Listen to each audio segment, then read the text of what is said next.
Bonjour Sonia, bonjour Georges. Bonjour. C'est la saison 2 de Moving Project qu'on lance aujourd'hui. Puis je suis vraiment content d'être avec vous autres parce que ça me permet d'avoir une discussion avec des étudiants de la faculté de droit. La faculté de droit que j'ai fréquentée il y a une vingtaine d'années. Puis vous êtes tous les deux des anciens présidents de l'association étudiante, tout comme moi. Donc, il y a une complicité qui est naturelle entre nous trois. Et puis, aujourd'hui, pour la deuxième saison, ce qu'on veut faire, c'est discuter un peu de l'identité canadienne. The Moving Project, c'est un podcast qui veut parler d'immigration, qui veut parler d'intégration, de sélection de nouveaux arrivants dans la société canadienne. Puis cette saison-ci, on va aller à la rencontre d'étudiants qui ont choisi de se joindre à notre société, d'être éduqués dans notre société. Puis pour quelles raisons ils ont pris ce choix-là? Quels sont leurs rêves? Parce que moi, je crois toujours que fondamentalement, quelqu'un qui traverse un océan pour aller dans un autre pays pour apprendre quelque chose, fondamentalement, a le rêve d'un monde meilleur. Donc, la saison 2, c'est à ça que ça va s'adresser. Ça va être de s'adresser à ces gens-là qui ont décidé de venir étudier dans nos universités, dans nos collèges, d'où ils viennent, pourquoi ils sont ici, puis où est-ce qu'ils s'en vont avec leurs trucs, puis quel genre de produits d'immigration qu'ils vont utiliser. Puis on va essayer de démystifier ça avec les rencontres qu'on va faire. Mais pour faire ça, pour réussir cet objectif-là, de parler d'identité, de parler de qu'est-ce que ces gens-là vont découvrir comme société, je pense que c'est un effort qu'on peut faire les trois ensemble, comme étudiants de droit, comme bons citoyens qui comprennent la primauté du droit, qui comprennent les fondements même de notre société, que ce soit les fondements de la société démocratique, l'égalité des droits, d'où est-ce que ça vient. Puis pour mieux comprendre puis apprécier la culture, l'identité canadienne, moi, je pense que ça passe à travers les peuples autochtones, le débat des peuples autochtones, puis celui qu'on a activement depuis quelques années. Puis je dis quelques années parce que ça refait surface, là, je pense, avec une intention réelle de permettre cette réconciliation-là avec les peuples autochtones. Mais comment ça peut affecter l'identité canadienne, puis comment ça peut influencer au niveau de la société qu'on va bâtir dans le futur aussi. Je pense que c'est un débat qu'il faut avoir. Puis je pense qu'il y a un lien direct entre les gens d'origine autochtones et puis les nouveaux arrivants.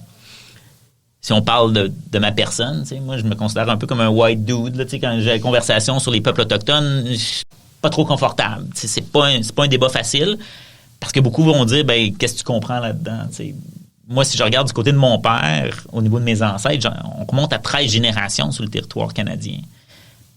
Est-ce que ça fait de moi, un Canadien de souche, un Québécois de souche? C'est un débat qui est intéressant. Puis, dans les milieux ruraux, même dans ma famille, débat, quand on parle du débat sur l'immigration, des fois, on tourne en rond. Puis ça me fascine tout le temps un petit peu. Puis je pense qu'en passant à travers le débat ou les enjeux de société qu'on a avec les peuples autochtones, je pense qu'il y a moyen de se retrouver puis de mieux travailler pour le futur pour bâtir nos valeurs. Évidemment, il y a les langues, la culture, les symboles qui définissent l'identité du Canada. Je veux passer à travers avec vous, je veux qu'on en débatte, je veux qu'on essaie de voir est-ce qu'on est capable d'identifier des grands piliers de notre identité. Reconnaître l'impact de la promotion de l'égalité des genres, de la protection des droits de la personne, de la diversité culturelle sur le façonnement de notre pays. Comment ça influence notre pays? Puis finalement, parler du multiculturalisme à sa vraie nature. Qu'est-ce que ça représente? Puis pourquoi c'est au centre de ce qui définit, selon moi, l'identité canadienne.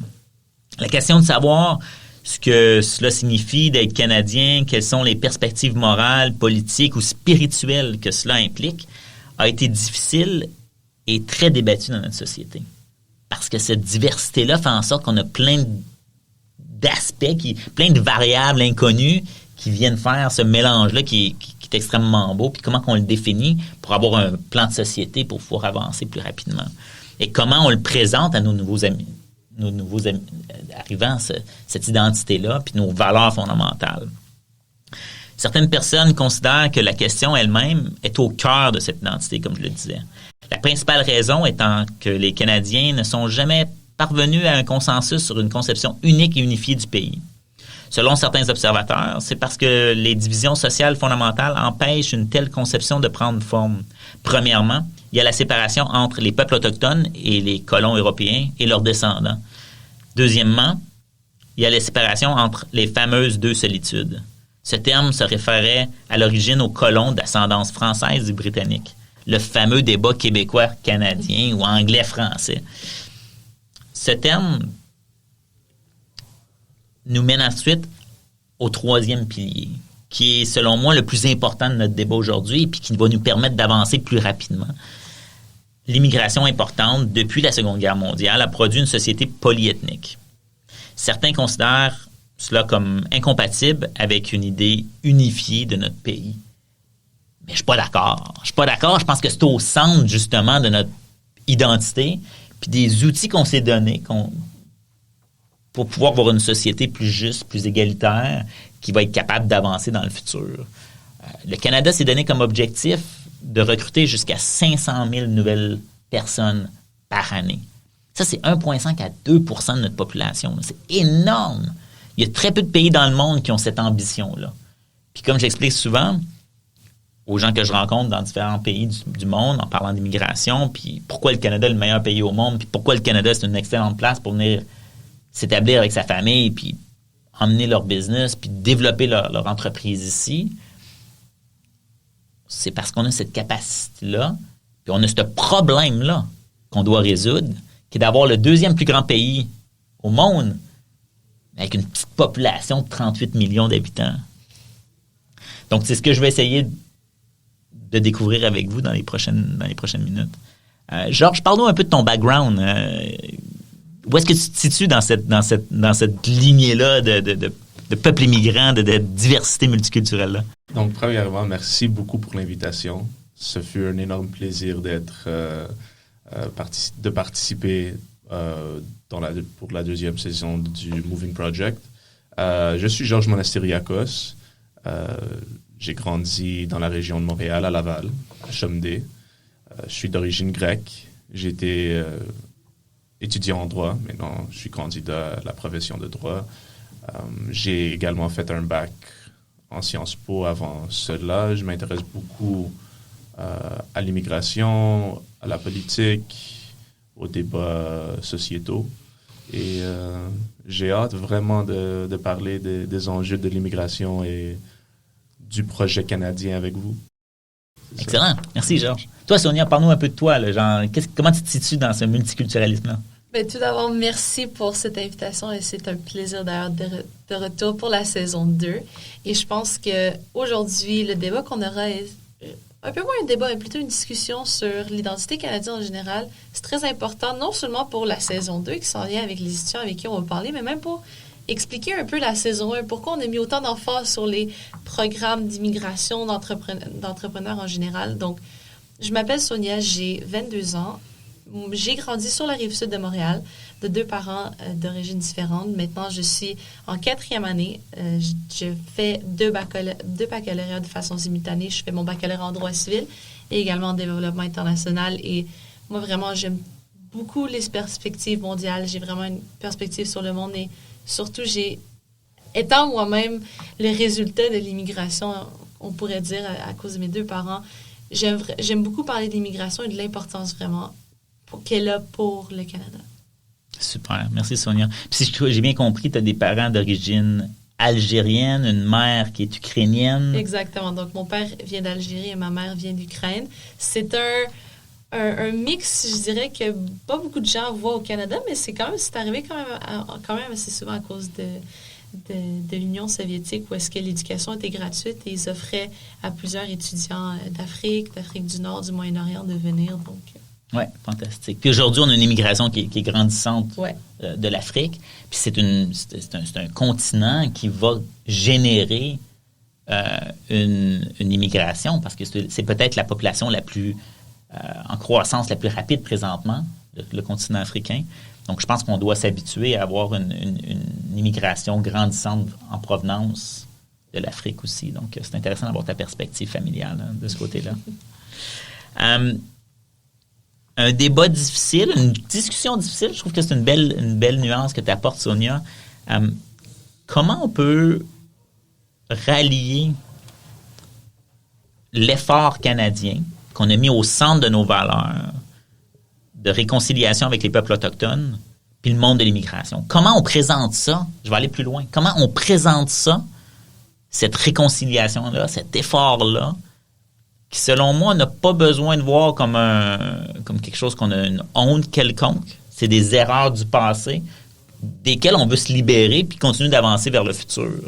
Donc, comment on présente ça à la nouvelle classe immigrante qui arrive au Canada, aux nouveaux immigrants canadiens? Georges, peut-être, je te laisse essayer un peu de...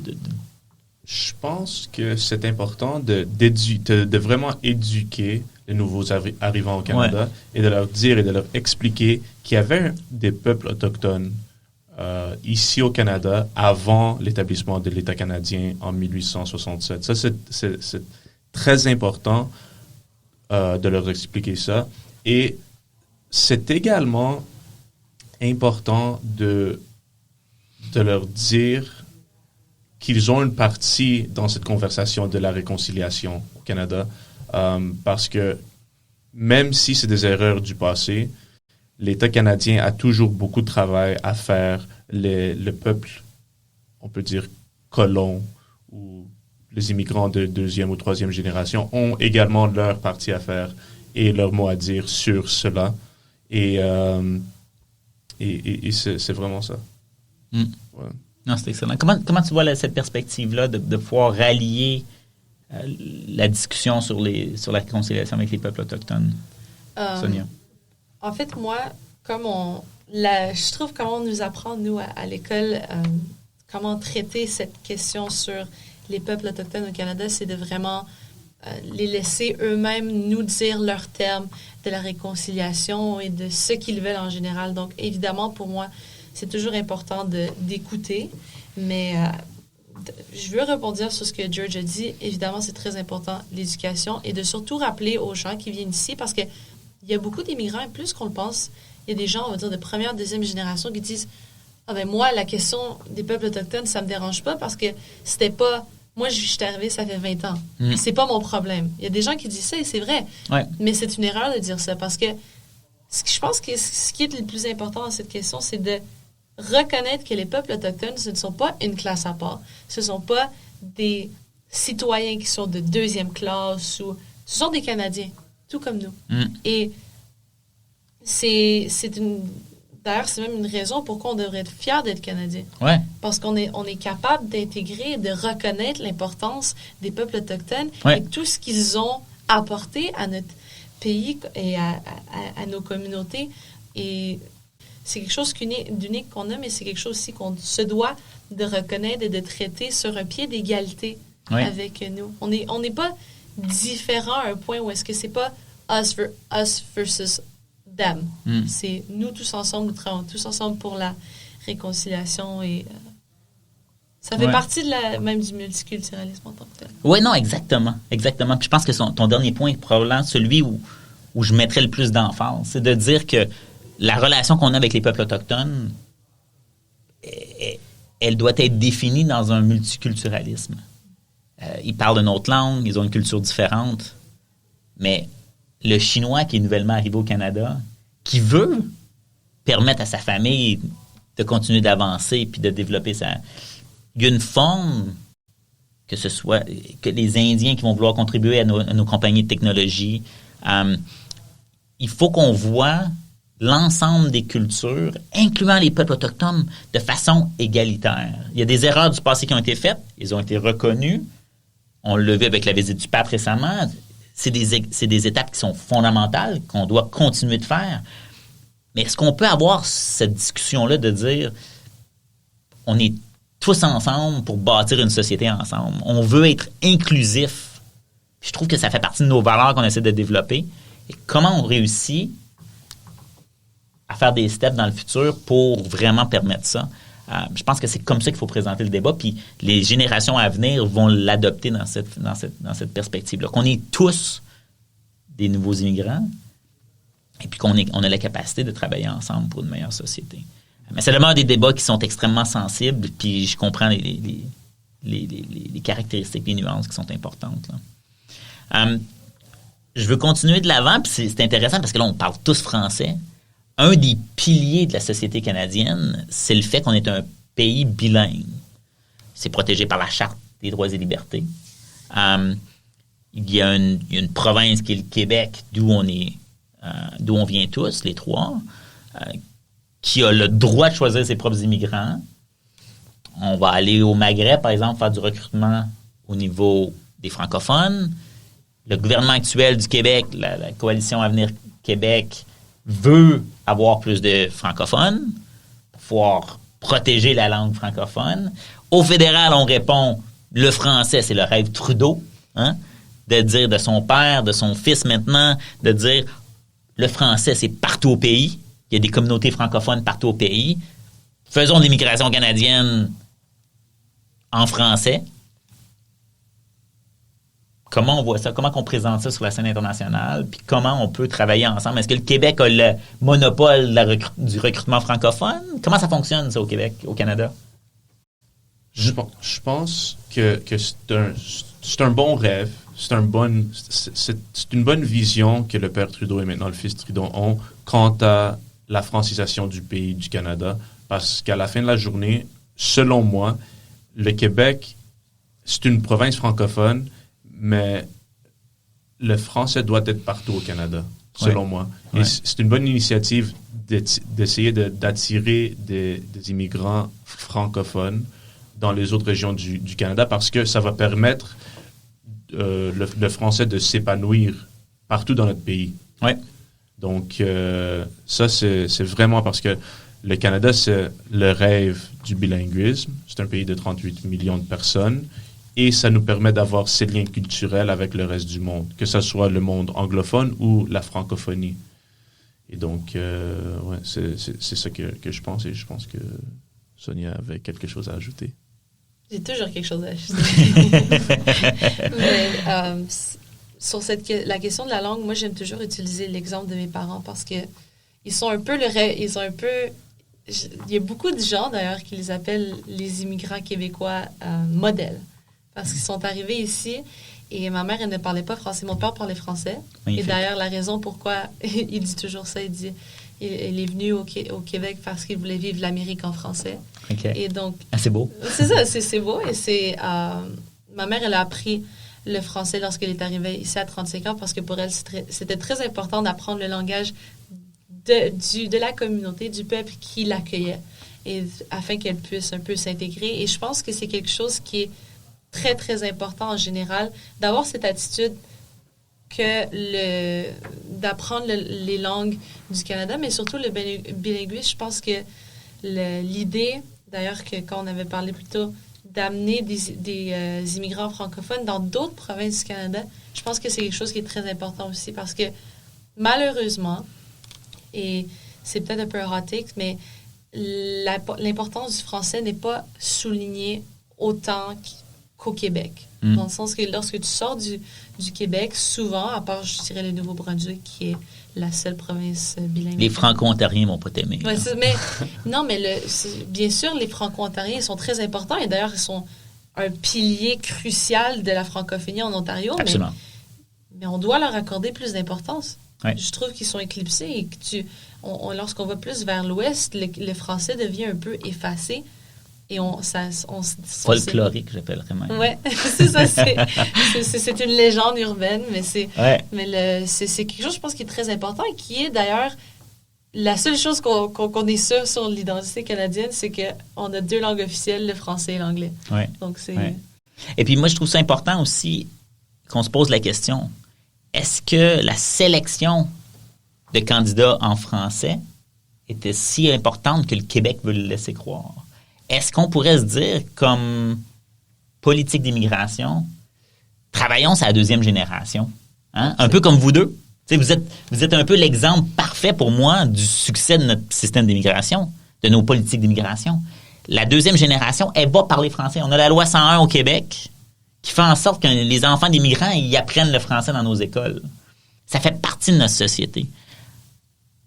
Donc, pourquoi on met autant d'emphase sur une sélection francophone à 100%, obligatoire avec des examens, quand en réalité, pour moi, Puis quand je rencontre les gens d'affaires qui veulent envoyer leurs enfants dans nos écoles, ils parlent peut-être pas français, mais ils savent que leur enfant va apprendre la langue, le français, l'anglais.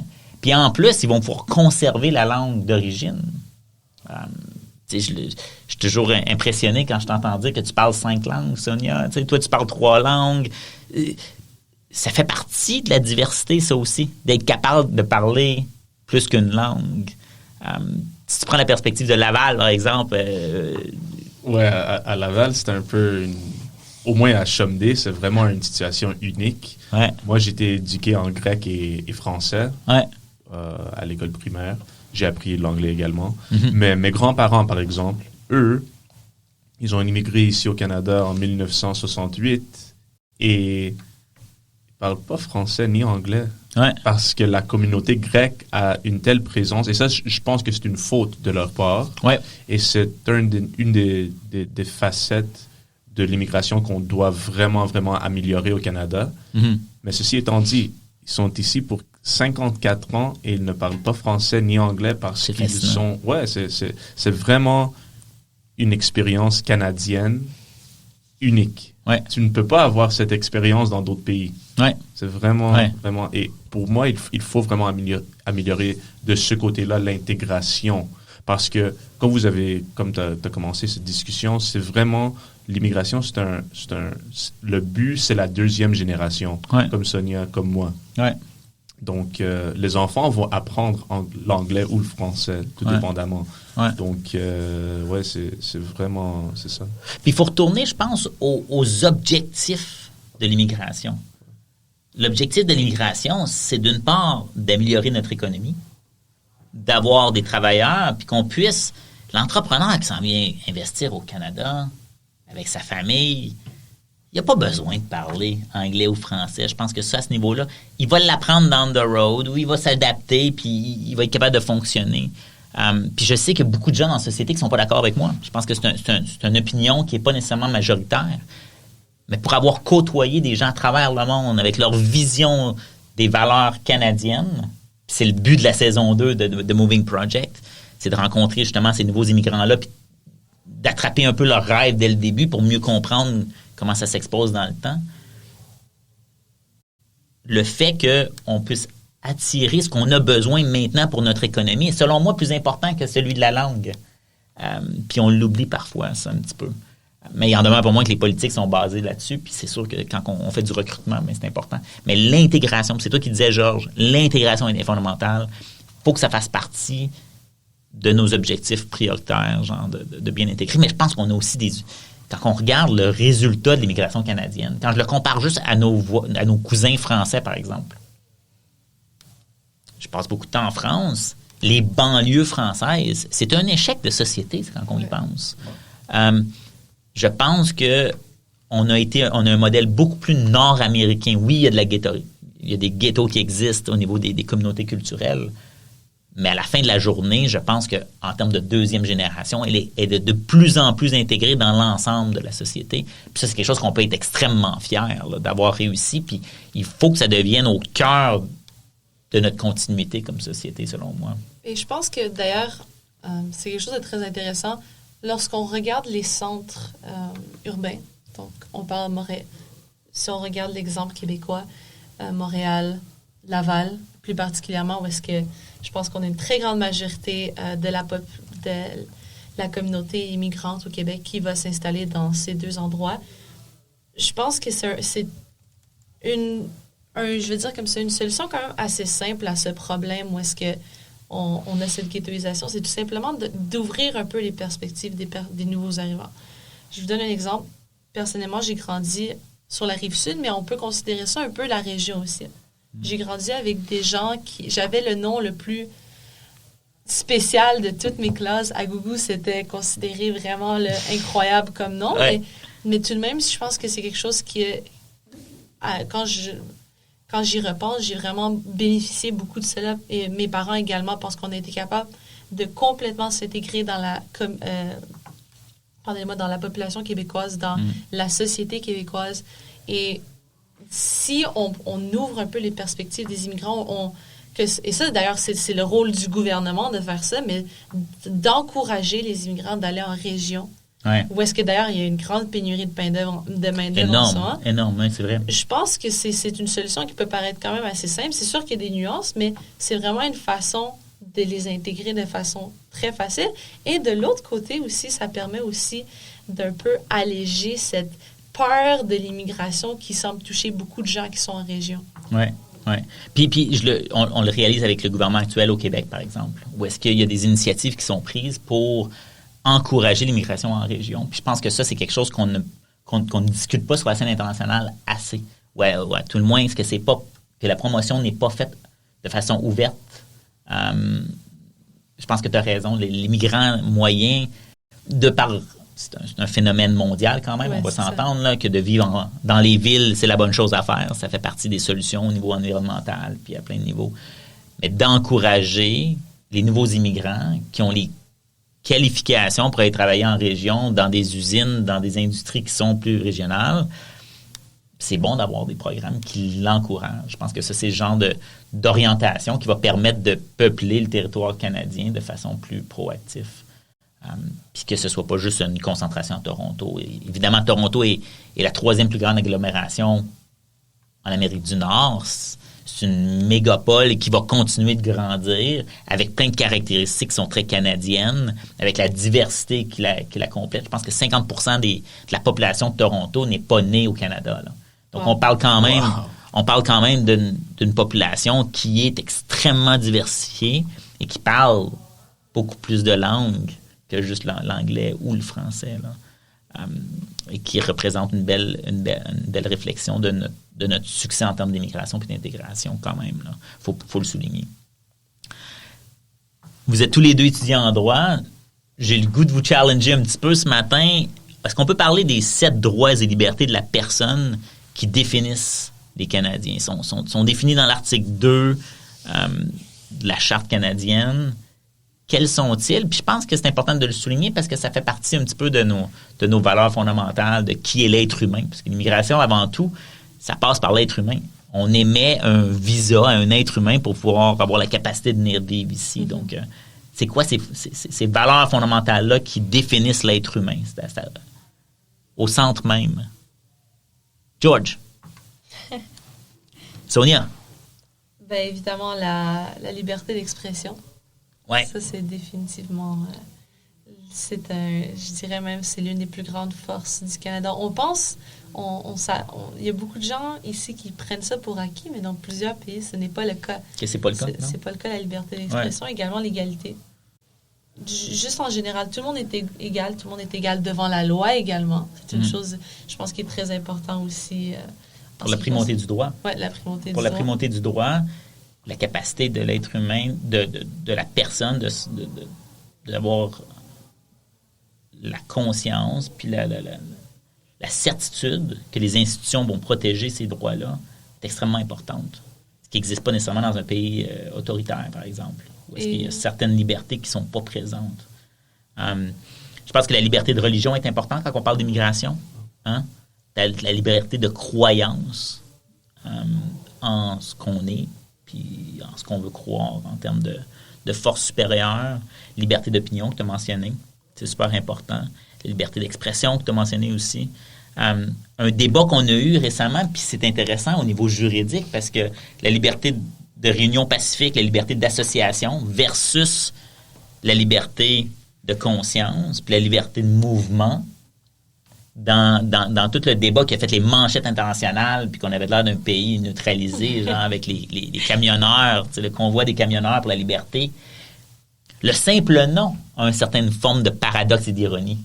Il se considérait le convoi de la liberté, quand en réalité, ils ont brimé la liberté des citoyens de la ville d'Ottawa en paralysant la ville. Puis ce débat-là est réel, puis je pense qu'on l'a comme éclipsé rapidement, mais ça fait partie de nos fondements. Puis pourquoi le gouvernement a pris aussi longtemps pour réagir à ce convoi-là? C'était justement ces libertés-là qui s'affrontaient. Le gouvernement en place a dit « Non, mais les gens ont le droit de se mettre ensemble. » Puis on s'est retrouvé à avoir des manifestants qui brimaient de façon trop considérable la liberté des autres. Puis c'est un principe, c'est une simplification des concepts, mais la liberté d'un arrête à la liberté de l'autre. Exactement. Au fondement même. Puis c'est important aussi, je pense, de mentionner l'égalité des sexes. Toute la protection au niveau de l'orientation sexuelle. Ça définit un peu qui on est. Puis la promotion de ces valeurs-là est importante aussi, je pense, quand on parle d'intégrer puis d'expliquer un peu qui on est aux nouveaux arrivants. Est-ce que j'oublie quelque chose? Tout simplement, les protections contre la discrimination.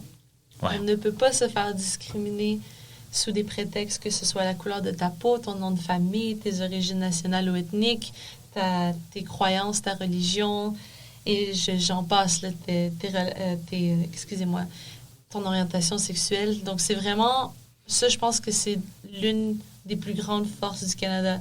Le fait que c'est écrit dans nos textes de loi que peu importe qui on est tous égaux. Oui. Ouais. Et comment on peut aligner ça? Je pense que c'est au centre même de notre identité. Puis pourquoi ça fait débat depuis aussi longtemps? Puis pourquoi on a de la difficulté à créer un patriotisme canadien?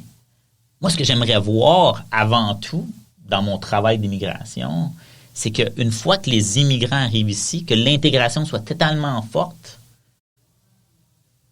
que le nouvel immigrant se reconnaisse dans sa diversité, puis qu'il fasse de sa diversité sa fierté patriotique. De dire, moi, au Canada, j'ai le droit d'être ce que je suis. J'ai le droit de croire en ce que je veux. J'ai le droit d'être moi-même, d'avoir mes propres décisions, de pouvoir dire ce que je veux dire sur la place publique en autant que j'affecte pas la liberté des autres.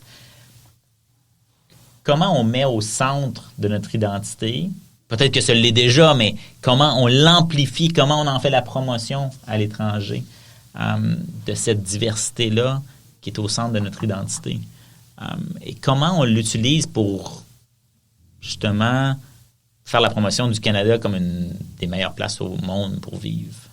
George, c'est quoi ton opinion là-dessus? Je pense que le Canada, comme on a parlé plus tôt, je pense que le Canada, étant un pays bilingue, on a vraiment, vraiment, vraiment une capacité d'avoir ces liens culturels avec deux côtés du monde, comme j'ai dit tantôt. Mais également, je pense que il faut vraiment, dès qu'un arrivant vient ici au Canada, il faut se sentir canadien. Parce qu'on a également le problème de, par exemple, mes grands-parents qui ne se sont pas intégrés. Eux, ils se sentent pas vraiment à l'aise au Canada, mais ils se sentent même pas vraiment à l'aise en Grèce non plus parce qu'ils ont vécu ici pour 54 ans. Et je pense que ça, c'est un problème pour beaucoup d'immigrants au Canada.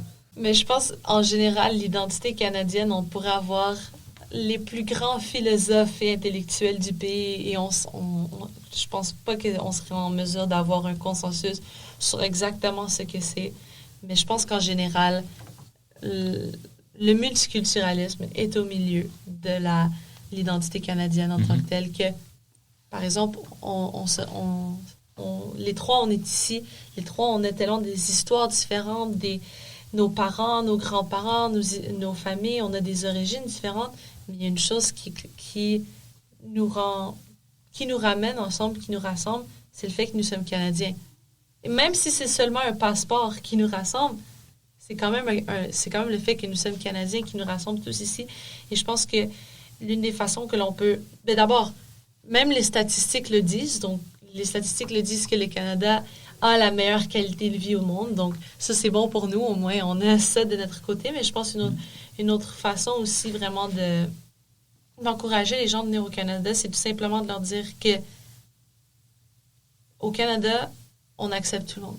Tout le monde est bienvenu au Canada. C'est pas le cas dans la très grande majorité des pays du monde.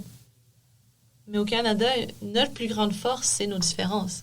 Ouais. Et c'est nos différences qui nous rassemblent tous ensemble. Ouais. Et le fait qu'on s'accepte et qu'on se dise, you know what, peut-être que tu es différent, mais tu es venu pour la même raison que moi. C'est pour avoir une meilleure vie et c'est pour construire un meilleur pays. Ouais. Ouais. Je vais vous référer au guide des valeurs québécoises. Le gouvernement québécois a défini un peu ce qui étaient nos valeurs. Et puis, ce qui est extrêmement intéressant, ils font adhérer les nouveaux immigrants à ce guide des valeurs-là. Les migrants québécois, là, quand ils veulent appliquer pour le programme au Québec, là, il faut qu'ils signent en bas de la page qu'ils acceptent ces valeurs-là quand il va arriver au Canada. Donc, c'est intéressant. On lui impose nos valeurs en arrivant ici. Il y a une forme d'intégration, il y a une forme de sélection, de dire, êtes-vous d'accord avec cette façon-là de fonctionner? Mais ça nous permet aussi d'aller chercher un petit peu dans notre identité, surtout au niveau francophone. La société francophone québécoise, au sein de l'immigration québécoise, est au centre. C'est la clé numéro 1. Je trouve ça trop fort, évidemment. Mais en même temps, les raisons derrière ça, ils sont légitimes aussi. Hein. Il y a une peur pour le Québec de s'angliciser et de perdre son autonomie puis sa société distincte un petit peu à travers sa langue. Mais on parle des sociétés démocratiques. On parle qu'on est une société démocratique, les institutions démocratiques. Comment ça s'identifie dans notre façon de vivre? Évidemment, tu le mentionnais, Sonia, l'égalité entre les hommes et les femmes. C'est extrêmement important. Il y a des sociétés dans le monde où l'égalité entre les hommes et les femmes n'est pas au centre même des valeurs fondamentales des individus. Nous seuls l'est. C'est dans notre charte, c'est dans nos façons de fonctionner.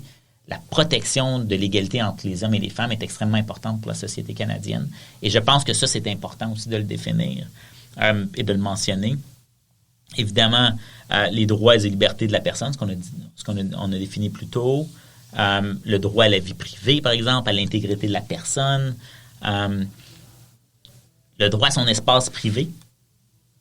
C'est aussi un droit fondamental au Canada. Donc, c'est tous des fondements même de notre société qui nous définissent avec qui on est, puis qui font en sorte d'avoir le débat philosophique, comme tu mentionnais, qui pourrait aller pendant des heures et des heures, mais entre l'individu et la société.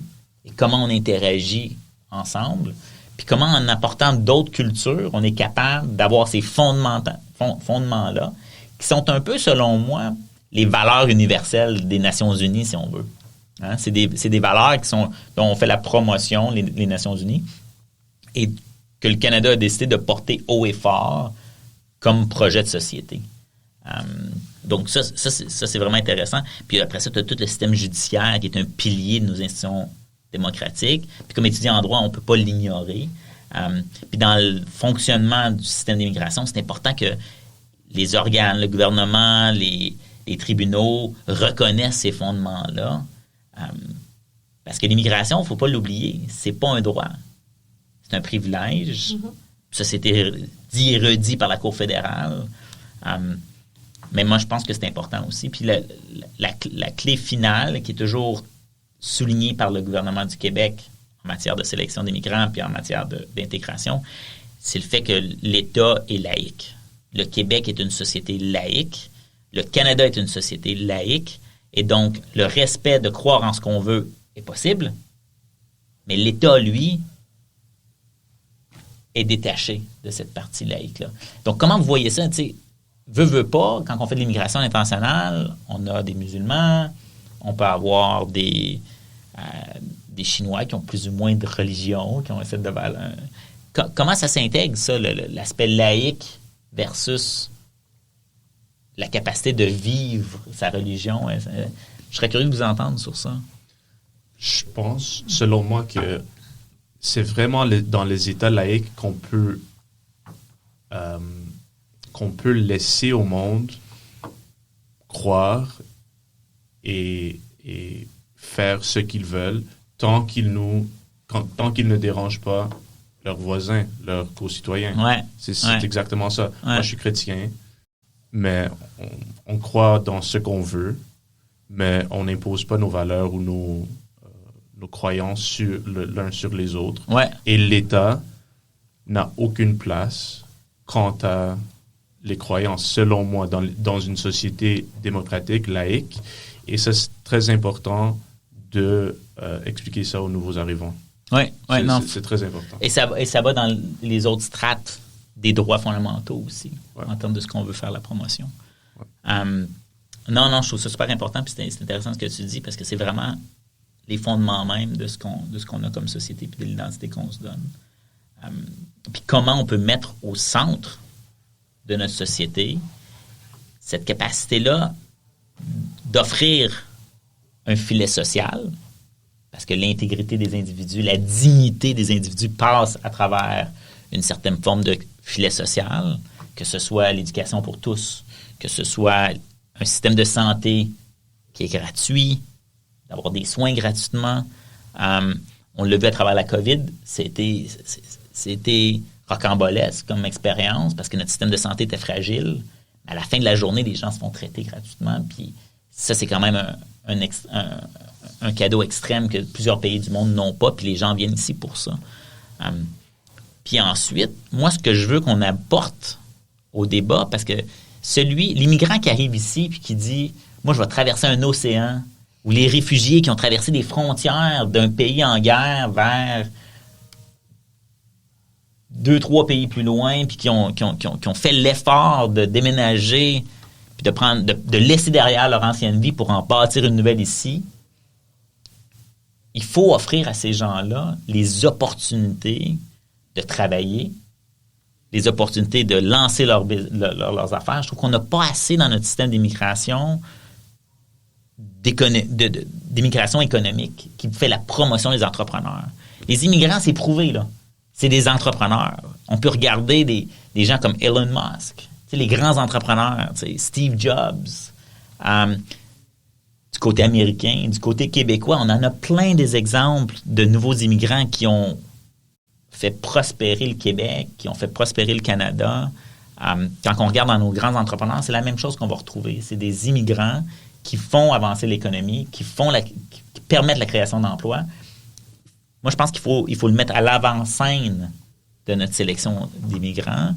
Puis les besoins économiques doivent être directement liés. Mais évidemment, ça prend tout pour faire une société.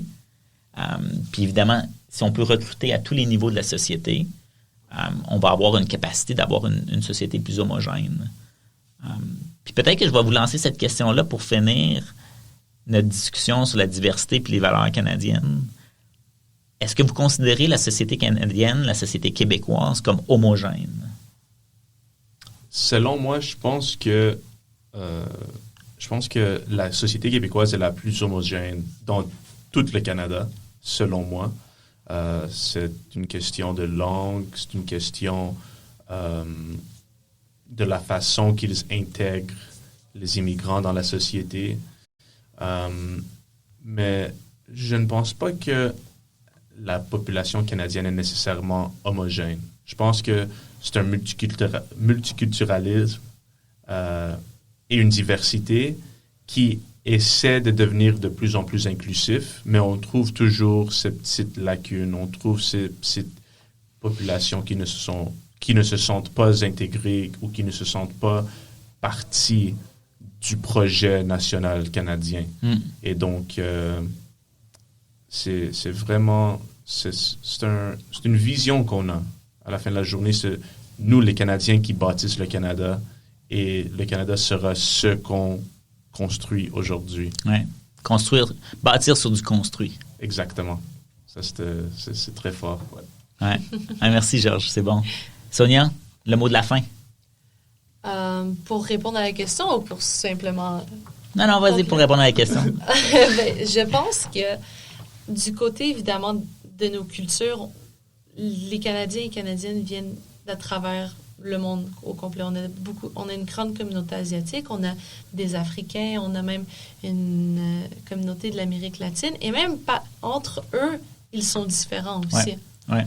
Mais ce n'est pas quelque chose qui est important lorsqu'on parle du projet canadien. Non. Parce que le projet canadien, comme on a parlé, par exemple, des valeurs que l'État québécois veut inculquer aux immigrants qui viennent au Québec, ça n'aborde même pas la culture en général. Ça apporte plutôt les droits, plutôt une vision d'un État qui est égalitaire, où est-ce que les citoyens peuvent faire confiance aux institutions. D'ailleurs, c'est quelque chose que beaucoup de personnes prennent pour acquis, mais même jusqu'on regarde nos voisins du Sud, ils perdent la confiance en leur propre institution, en leur cour, en leur cour suprême, parce qu'on a perdu un peu cet aspect qu'on retrouve toujours au Canada, c'est-à-dire l'indépendance du judiciaire comparé au législatif, exécutif, à la religion. Donc, je pense que c'est pas grave si on n'est pas communauté, on n'est pas une société canadienne qui est 100% homogène. L'important, c'est qu'on soit tous d'accord sur une chose. Le Canada, évidemment, c'est un projet qui va continuer après nous pendant des centaines d'années, je l'espère, mais c'est surtout des droits. C'est une société égalitaire. C'est 2 langues. C'est une société bilingue et c'est un rêve. Oui, non, définitivement. Puis, dans le monde de l'immigration, c'est ce que les gens cherchent. Oui. Ils viennent ici parce qu'ils ont le rêve d'une vie meilleure. Puis, je pense qu'on peut prendre cette diversité-là puis en faire une valeur fondamentale puis avancer avec un patriotisme canadien diversifié. Hein, d'être capable de dire, ben, je pense que la société canadienne qu'on bâtit, c'en est une qui va parler plus que 2 langues, possiblement. Puis que le français et l'anglais sont les peuples fondateurs, mais qu'on est plus que ça. Puis que plus on va avancer dans le temps, plus on va avoir cette multitude de langues-là qui va nous unir ensemble, puis qu'on a une langue qui est commune, qui est mondiale, qui peut être l'anglais et le français. Mais que le projet patriotique, c'est d'être justement homogène dans notre diversité. Oui. Et au centre de nos valeurs. Donc, c'est une super conversation. Merci Sonia, merci Georges. Je pense que là, on peut prendre nos micros, aller à la rencontre des étudiants internationaux qui sont dans nos universités, dans nos collèges, discuter de leurs rêves, discuter de ce qu'ils veulent et de ce à quoi ils aspirent quand ils intègrent la société québécoise et canadienne. Merci beaucoup. Passez une bonne journée. Merci beaucoup. Merci.